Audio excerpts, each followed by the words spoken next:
So there's a lot of crossover with this serververse. Also, Ready Player One was another movie that came out recently, which really went deep into it. But with this movie, there is so much thrown at you in 2 hours. Just character after Easter egg after character. It's really wild how many things they got in there. And I wonder if I was able to, in 2021, drag this back to the past and show it to myself in the year 1997 or 1996, how messed up I would think this movie is. Just how weird this sequel is, with this basketball game with all of these weird properties together. And let's kind of talk a little bit about some of the fun things that we saw. So during the main basketball part of this film, which is the last act of the film, which you said, Tim, is 45 minutes of basketball play. Okay. It felt like a full hour and a half to me, but I'll take your word for it. I was like, God, I could just watch an NBA game in this time. No, you can't. So I know. The last. That's the last 3 minutes of an NBA game. I know. My wife will tell you that. Mine too. There's 3 minutes left. You mean 45? Get out. Yeah. So after they get everyone together, they have the game. Well, first off, they bring the tunes up to current state, which I kind of weirdly dug in a non-Zootopia kind of way. I thought it was all right. Didn't have a problem with it. Yeah, so I thought that was cool. I thought the fact that they were we actually thought about these uniforms. We didn't just make some bland white jersey and put a circle on it. Was kind of nice. I appreciated that they actually put some time into the costume design for the jerseys.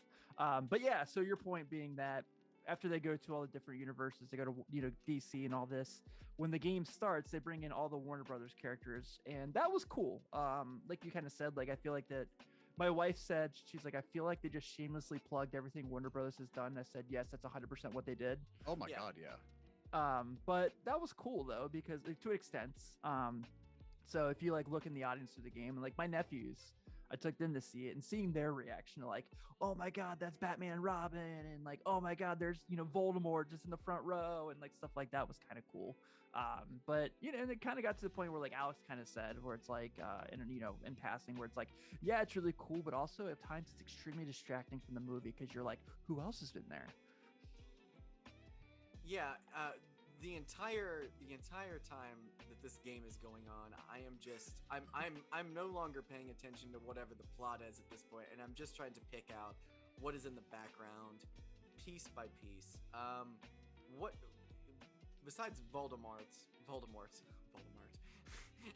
besides Voldemort, who did you think was kind of the craziest property that you saw, Tim, in the background of this? So I have this lead to my funny story I've been waiting to tell you guys. Go for it. Unload it. My mom's birthday was Saturday, and she, being a lady in her late 50s, thought it'd be a great idea to go to Cracker Barrel. She's just, she's got everything but her AARP card. You know what? I went there last week too, so yeah. I'm good with that. So we get this I'm talking to my sister and my brother-in-law about it. My wife's sitting right next to me, and I'm we're making the plans for me to take my nephews to see it for the cheaper movie night here. And I'm kind of going telling them about the movie. I'm this isn't. I'm and Jack Nicholson's Joker's in the movie too. And I'm thinking they're oh yeah, that's cool. So I guess because we're in the corner of the restaurant where you have that one random table right next to the country shop. Mm-hmm. So this worker, I guess, is overhears me talking about it and doesn't acknowledge his presence. Not hey, how's your food? Can I get you anything? Just literally walks up, stands right by where my wife is sitting, and goes, "There's only one Joker, and his name is Mark Hamill." Oh, that's one of our old GameStop stories right there. Oh my God, and our whole table just gets quiet. Yeah. That's all you can do. Yeah. So my wife just looks at me that was, I was yeah, that was really weird. Oh, that's you love the Batman the Animated Series stan, who's just he's the only one, guys. Yeah, he just he can tell that I'm uncomfortable with the fact that he interrupted my family conversation. He goes, but Jack Nicholson was pretty good too. How old is this gentleman? I'm just curious. He had to have been early 20s, or a teenager or something. Wow. Like, Whoa. It's transcending the generations. I'm actually more impressed by this story now, that it's not just some weird like 55-year-old guy who lives in his mom's basement. It's not like comic book man from The Simpsons working at Cracker Barrel. Right. Yeah. See, that was where I was getting that, but the fact that you're telling me it's a guy in his early 20s, I'm a little bit more impressed now. Yeah. So, Yeah. But the fact they had that Joker, they had the Joker, that was the movie that just came out that I think I'm the only person that finds to be overrated, but that's neither here nor there. Dude, I'm right there with you. Oh my God. It's overrated. 2 stars. Yeah.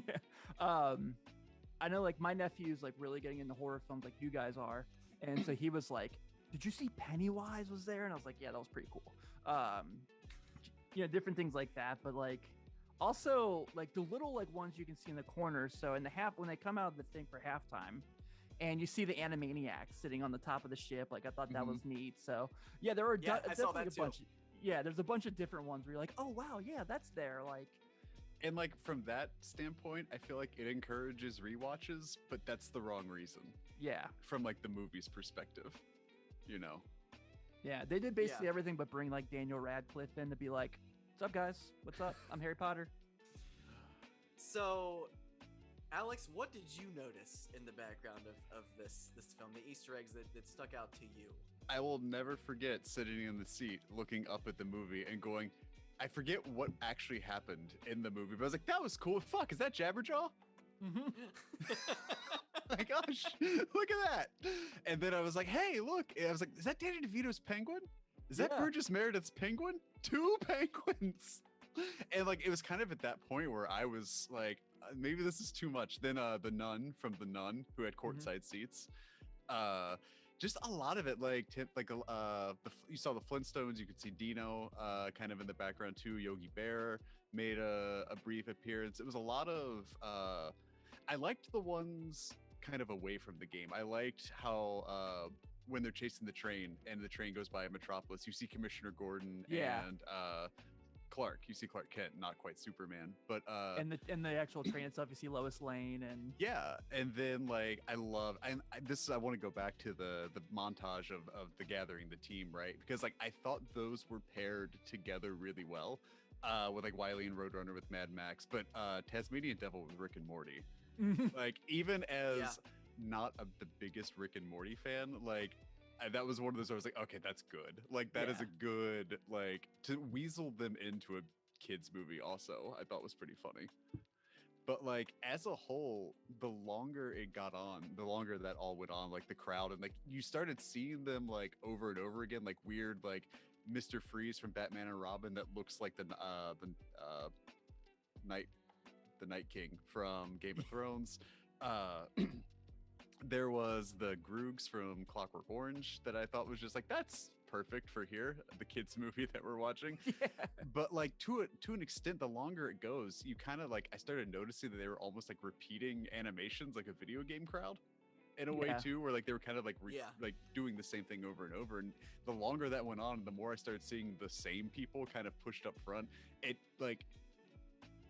There's a way to do that stuff correctly, I feel like, and I think this took it to an extent of being tacky